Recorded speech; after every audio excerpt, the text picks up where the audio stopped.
बील भी बोल देते हैं और बिलवा भी बोल देते हैं और बिलवा पत्तर या बेल पत्तर भी कह देते हैं, ठीक है। और कई बार जो कम्पिटिटिव एग्ज़ाम होते हैं उनके हिसाब से भी इनका ये कह लो कि उनमें कई बार इनको अलग अलग नाम से जाना जाता है। मतलब उसमें पूछ लेता है कि इसको बेल को किस नाम से जाना जाता है, तो इसको बंगाल क्वींस, इंडियन क्वींस या फिर गोल्डन एप्पल के नाम से जाना जाता है, ठीक है। कई कई बुक्स के अंदर इसको वुड एप्पल भी लिखा हुआ मिल जाएगा, पर वुड एप्पल अलग चीज़ होती है। वुड एप्पल होता है इसको शायद लेमोनिया फेरोनिया करके एक स्पीसीज़ है, और ये ज़्यादातर साउथ के राजस्थान में भी कई बार देखने को मिल जाती है, और खट्टा होता है खाने में फल, लोग चटनी बनाते हैं वहाँ के, ठीक है। फाइबर से रिच होता है, शायद कैंथा मुझे लगता है उसको कहते हैं, और वो भी वैसे रूटेसी फैमिली का ही होता है। वो थोड़ा सा अलग होता है, दिखने में सेम ही होता है, फल थोड़ा सा छोटा होता है इससे। तो जो बेल है इसे गोल्डन एप्पल कहते हैं, वो इसका कलर ऊपर से गोल्डन कलर का हो जाता है, और मेडिसिनल प्रॉपर्टी भी बहुत ज़्यादा रखता है इसलिए। बॉटनिकल नेम है एगल मार्मिलोस, जो इसका वानस्पतिक नाम है एजल मार्मिलोस है। फैमिली इसकी रूटेसी है, वही सिट्रस की फैमिली सेम, ठीक है, जिसमें नींबू, संतरा, आपका मौसमी, ये सारे फल आ जाते हैं, सेम फैमिली के हैं। क्रोमोसोम नंबर 2 एंड 18 होते हैं, जो इसके गुणसूत्र संख्या है, डिप्लॉइड गुणसूत्र संख्या 18। ज़्यादातर जो सिट्रस की फैमिली के अंदर आते हैं उनके 18 ही रहते हैं गुणसूत्र संख्या। ओरिजिन इसकी जो उत्पत्ति है वो इंडिया है, भारत की उत्पत्ति है। फ्रूट टाइप इसका एम्फीसारिका होता है, कई बार पूछा जाता है, याद रखना। फल का प्रकार एम्फीसारिका टाइप का होता है, ठीक है। एडिबल पार्ट अपने इसमें सुकुलेंट प्लेसेंटा खाते हैं, अपने इसका जो खाने वाला भाग है सुकुलेंट प्लेसेंटा खाती है। ये छोटे छोटे क्वेश्चन होते हैं जो कई बार कम्पिटिटिव एग्जाम में पूछे जाते हैं। इसके अलावा इंपॉर्टेंट पॉइंट्स, रॉ और half ripe fruits contain 31.3% to 31.3% to 31.8% carbohydrate, 1.8% protein and 2.9% fibre. जो इसके कच्चे और अध पके फल होते हैं उनके अंदर 31.3% से लेकर 31.8% तक को इसमें कार्बोहाइड्रेट होता है, ठीक है, कार्बोहाइड्रेट होती है। और 1.8% इसमें यानी कि 1.8% इसमें प्रोटीन पाया जाता है, और 2.9% इसमें फाइबर होता है, रेशे होती हैं, ठीक है। Best source of vitamin B2 riboflavin, जो विटामिन B2 है या विटामिन बी है उसका अच्छा सोर्स होता है, राइबोफ्लेविन इसमें भरपूर मात्रा में पाया जाता है। Marmelosin the active ingredient present in bael extracted from the bark, इसमें एक इंटीग्रेडिएंट प्रेजेंट होता है जिसको इसकी मेडिसिनल वैल्यू है, जिसके कारण मार्मेलोसिन पाया जाता है, ठीक है। जो इसकी छाल से कह लो या बार्क से एक्सट्रैक्ट किया जाता है, निकाला जाता है, जिसको प्राप्त किया जाता है ये कह लो, उससे इसको अलग किया जाता है marmelosin. Leaves are used for offering to lord Shiva, जो इसकी पत्तियां हैं उसको भगवान जो शिव है उसको चढ़ाने के लिए यूज़ किया जाता है। मतलब भगवान के चढ़ावे के रूप में इसके बिल्वा पत्तर जो रहते हैं ना, पत्ते रहते हैं, उनको चढ़ाया जाता है भगवान शिव को। It is a sacred tree of Hindus, जो ये एक हिंदुओं का एक पवित्र वृक्ष है। Ripe green fruits are ideal for harvesting, ripe पके हुए और हरे रंग के जो फल होते हैं वो तुड़ाई के लिए आइडियल होते हैं। मतलब ऐसे फलों को तोड़ा जाता है जब वो पक जाते हैं और हरे रंग के होते हैं अभी। It can tolerant sodicity up to 30 ESP and salinity up to 9 EC। और ये जो सोडिसिटी होती है, मतलब ये कह लो कि जो ज़मीन जिसमें सोडिसिटी जानी, सोडियम ज़्यादा मात्रा में होता है, वो 30 ESP तक को सहन कर सकता है, और सैलिनिटी जिसको अपने लवणता कह देते हैं उसको ये 9 EC तक, इलेक्ट्रिक कंडक्टिविटी तक सहन कर सकता है। Ripe fruits are use to make beverages, जो पके हुए फल होते हैं उनका उपयोग पेय पदार्थ बनाने के लिए किया जाता है, जैसे इसका जूस बनाया जाता है एक तरीके से, ठीक है, जो पेट से संबंधित जो भी बीमारियां होती हैं उनके लिए लाभदायक होता है। राइप ग्रीन और unripe fruits are best suited for making preserve, जो राइप ग्रीन होते हैं पूरे, मतलब ये कह लो पके हुए हरे रंग के, और जो अनराइप कच्चे फल होते हैं वो मुरब्बा बनाने के लिए सूटेबल होते हैं, मतलब उनका मुरब्बा बनाया जाता है। प्रिजर्व मतलब मुरब्बा, ठीक है, मुरब्बा बनाते हैं। 9 degree Celsius temperature and 90% relative humidity are suitable for storage.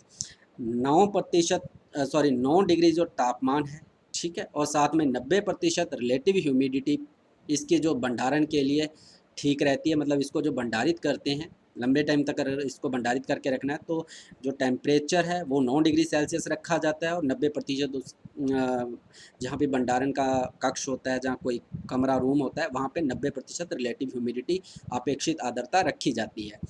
Cultivated in western parts of the Gangetic plains, UP, Bihar, West Bengal and Orissa etcetera. इसे ज़्यादातर जो ईस्टर्न पार्ट्स हैं, पूर्वी गंगा के मैदानी क्षेत्र हैं, उनके अंदर इसको कल्टीवेट किया जाता है। वैसे तो एक्चुअल में इसकी बहुत ज़्यादा क्षेत्रफल नहीं है, आपको ज़्यादातर इसका डाटा देखने को नहीं मिलेगा। तो वैसे जो ईस्टर्न पार्ट है, पूर्वी क्षेत्र मैदानी गंगा के मैदानी क्षेत्र है, वहाँ पे इसको कल्टीवेट किया जाता है। जैसे यूपी है, उत्तर प्रदेश, बिहार है, वेस्ट बंगाल है, उड़ीसा है, वहाँ पे इसकी कुछ जगहों पे प्लांटिंग की जाती है। पर ये राजस्थान के अंदर भी कई जगहों पे आपने मान लो कि जो CIAH है, ठीक है, central institute of arid horticulture Bikaner, वहाँ पे भी इस पर काफ़ी अच्छा रिसर्च चल रहा है। वहाँ पे भी कई इसमें किस्में डेवलप की गई हैं, और इस क्षेत्र में इसकी प्लांटिंग को बढ़ावा भी दिया जा रहा है। और जो किन्नू के ऑर्चार्ड हैं श्रीगंगानगर के अंदर, वहाँ पे भी इसको जो क्या कहते हैं कि अपने जो कॉर्नर के चारों तरफ प्लांटिंग की जाती है, वहाँ पे भी इसको लगाया जाता है। फिर है वैरायटीज़, जो इसकी किस्में हैं, कागज़ी गोंदा, कागज़ी इटावा, कागज़ी बनारसी, मिर्ज़ापुरी, नरेंद्र बील 5, नरेंद्र बील 9। इसके अलावा इसको कई बार NB5 भी लिखा हुआ आ जाता है, NB9 भी लिखा हुआ आ जाता है। इसके अलावा इसकी और भी किस्में हैं नरेंद्र बील के नाम से, NB16 है, NB17 है, NB7 है, ठीक है, इस नाम से और भी किस्में, चकैया, इसके अलावा ड्योर्जिया लार्ज, इसके अलावा भागेल, इसके अलावा CISHB1, ये अपने बीकानेर से निकली हुई है, CISHB2, ठीक है। इसके अलावा पंत अपर्णा, पंत सुजाता, पंत शिवानी, पंत उर्वशी, गोमा यशी, इसके अलावा थार नीलकंठ।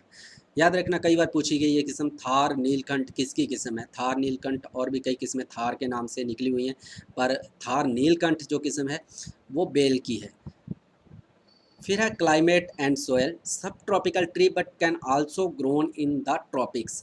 सब ट्रॉपिकल ट्री है, सब ट्रॉपिकल क्लाइमेट को प्रेफर करता है, मतलब उपोष्ण क्लाइमेट में ये उगता है, जहाँ पे ज़्यादा तापमान में वेरिएशन रहता है, वहाँ पे इसको कल्टीवेट किया जाता है। पर इसे ट्रॉपिक्स के अंदर, ठीक है, उष्ण कटिबंधीय जो क्षेत्र है, वहाँ पे भी इसको उगाया जाता है। It can be grown to a height of 1200 metre. इससे ये कह लो कि 1200 मीटर की ऊंचाई तक कल्टीवेट किया जाता है। जहाँ 1200 मीटर, जहाँ ये कह लो कि एलिवेशन जो होता है, जहाँ कह लो कि समुद्र तल से जो 1200 मीटर की ऊंचाई रहती है, वहाँ पर इसको कल्टीवेट किया जाता है, उगाया जाता है। It withstand temperature as low as -8 degree Celsius and high 48 degree Celsius. ये जो -8 डिग्री सेल्सियस तापमान होता है, वहाँ पे भी ये खड़ा रहता है पौधा, मतलब उसमें भी सर्वाइव करता है। और अगर 48 डिग्री सेल्सियस तापमान हाई होता है, वहाँ पे भी ये उग जाता है, वहाँ पे भी सर्वाइव करता है, मतलब मरता नहीं है। एक ऐसे कह लो कि जो सब ट्रॉपिकल क्लाइमेटिक कंडीशंस होती हैं, जहाँ पे पाला भी बहुत ज़्यादा पड़ता है, मतलब ठंड भी बहुत ज़्यादा होती है और गर्मी भी बहुत ज़्यादा पड़ती है, उन क्षेत्रों के लिए ये सबसे सुटेबल क्रॉप है, ठीक है। ये इज़ ड्रॉट रेजिस्टेंट, और इट इज़ ड्रॉट रेजिस्टेंट है, यानी कि ये कह लो कि सूखा सहन कर सकता है, सूखा से रेजिस्टेंट है, प्रतिरोधी होता है। मतलब अगर पानी ज़्यादा लंबे टाइम तक इसको सिंचाई ना हो तो भी पौधा सहन कर लेता है। इसके अलावा जो सोयल है, well drained, humus rich, loamy soil with a pH of 5.5 to 7.5, अच्छे जल निकास वाली, ह्यूमस से भरपूर लोमी जो सोयल है, दोमट मिट्टी है, जिसका pH 5.5 से 7.5 के बीच में हो, थोड़ा सा एसिटिक हो, कहने का मतलब से लेके थोड़ा सा न्यूट्रल के आसपास, न्यूट्रल से थोड़ा सा ऊपर है वैसे, ठीक है, नेचुरल इससे ऊपर है, तो इसकी कल्टीवेशन के लिए उत्तम रहती है। Bael is a very hardy tree and grow in all types of soil. जो बेल है ये बहुत ही हार्डी पेड़ होता है, मैंने पहले भी बताया था, सोडिसिटी भी सहन कर सकता है और सैलिनिटी भी सहन कर सकता है, ठीक है, और हर प्रकार की मिट्टी में इसको कल्टीवेट किया जा सकता है, जहाँ उगाया जा सकता है। फिर है propagation, bael is commercially propagated by patch budding and seeds. जो बेल है इसको कमर्शियली कह लो या व्यावसायिक रूप से पेज बडिंग से और बीज से प्रवर्धित किया जाता है। पर कमर्शियली जो किया जाता है, जहाँ पे अपने प्लांटिंग करनी होती है, प्रोडक्शन लेना होता है, वहाँ पे इसको पेज बडिंग से तैयार किया जाता है पौधों को। ठीक है, पेज बडिंग क्या होती है, इसमें एक आयत के आकार की कली को निकाला जाता है और सेम वैसी ही कली को कली के आकार का कट रूट स्टॉक के ऊपर लगाया जाता है और उनको फिट कर दिया जाता है।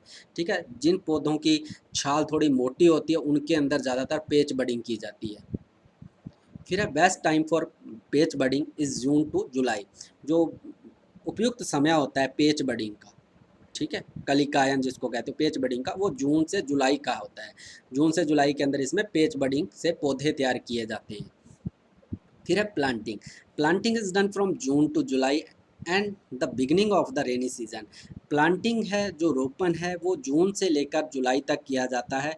और जहाँ कह लो कि जो बिगनिंग होती है रेनी सीजन की, बरसात का मौसम जो शुरुआत होती है, उस समय तक इसकी प्लांटिंग की जाती है। प्लांटिंग डिस्टेंस 8 × 8 मीटर और 10 × 10 मीटर इसकी प्लांटिंग जो डिस्टेंस रखा जाता है, पौधे से पौधे की दूरी और रो से रो की दूरी या लाइन से लाइन की दूरी, वो 8 × 8 मीटर रखी जाती है, जहाँ कभी कभी 10 × 10 मीटर रखी जाती है।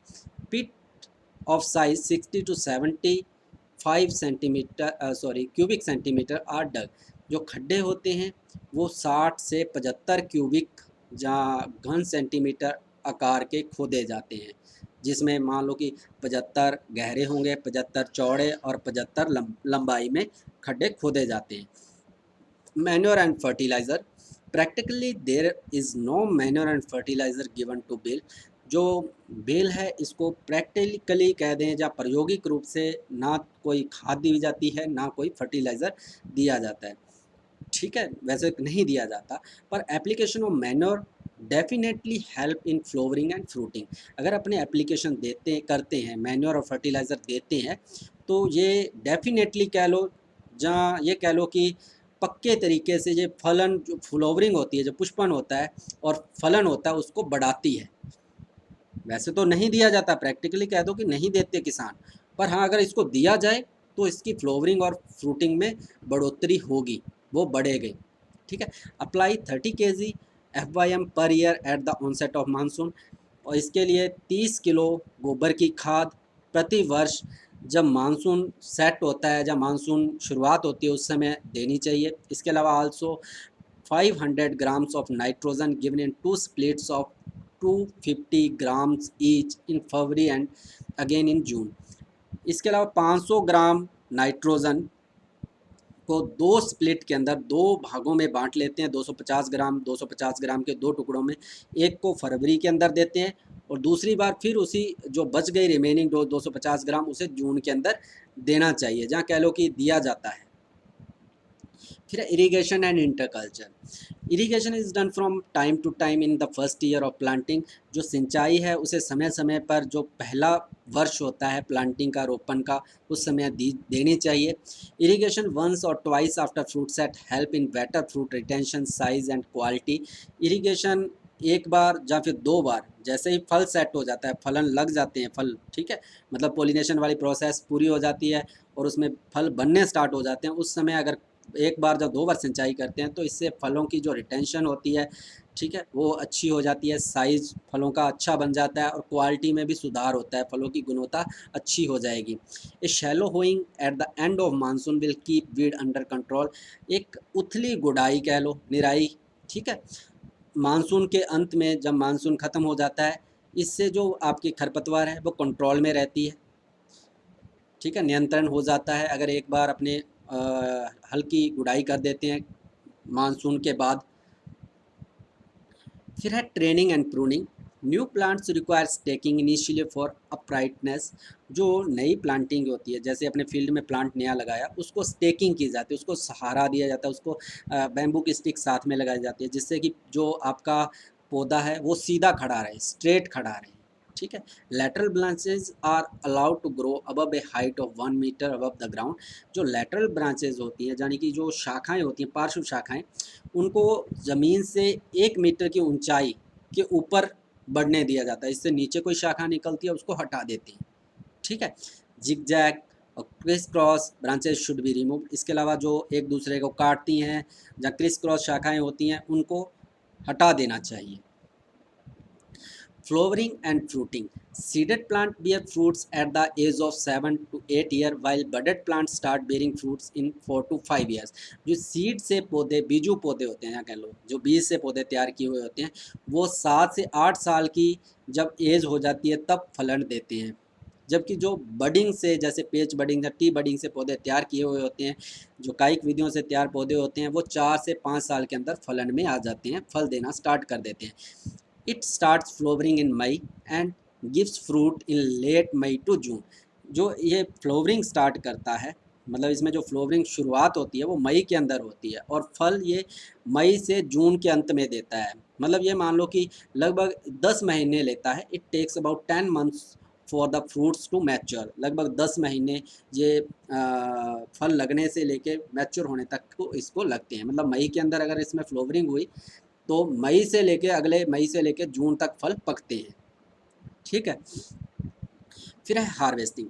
Bell fruit are climacteric and therefore should be harvested at full maturity. जो बेल है वो क्लाइमेट्रिक फल होता है, जिसको पकने पे तोड़ा जाता है। जब पूरी तरह से पक जाता है तभी तोड़ा जाता है, फुल मैच्योरिटी पे तोड़ा। Delay in harvesting leads to cracking of fully ripe fruits on the tree. अगर अपने डिले करते हैं हार्वेस्टिंग के, ठीक है, ज़्यादातर जो फल होता है उसको जब ग्रीन कलर का और फुल राइप होता है तब तोड़ लिया जाता है। अगर इसको डिले किया जाता है, मतलब वो कलर चेंज करने स्टार्ट हो जाएगा, तो इससे क्या होगा, फल फटने स्टार्ट हो जाएंगे पेड़ के ऊपर ही लगे लगाए, ठीक है। Fruits ripe in April and May in North India. जो फल हैं वो अप्रैल से लेकर मई तक नॉर्थ इंडिया, उत्तरी भारत के अंदर तोड़े जाते हैं, जहाँ कह लो कि राइप होते हैं, पकते हैं। पेड़ के ऊपर जो फल हैं वो उत्तरी भारत में अप्रैल से मई के अंदर पक जाते हैं। फिर है ईल्ड। 100 to 150 स्मॉल फ्रूट्स और 50 to 75 फ्रूट्स लार्ज पर ट्री पर ईयर। इसके जो फल हैं कुछ किस्मों में छोटे लगते हैं, जो देसी किस्में हैं उनमें छोटे फल आते हैं, वो लगभग एक पेड़ के ऊपर 100 से 150 तक भी आपको देखने को मिल जाएंगे, ठीक है। वो छोटे साइज़ के अंदर होते हैं। कुछ जो पेड़ हैं जो हाइब्रिड किस्में हैं उनके अंदर फल बड़े आकार के होते हैं, वो 50 से 75 फल लगते हैं प्रति वर्ष एक पेड़ के ऊपर। Paste and diseases.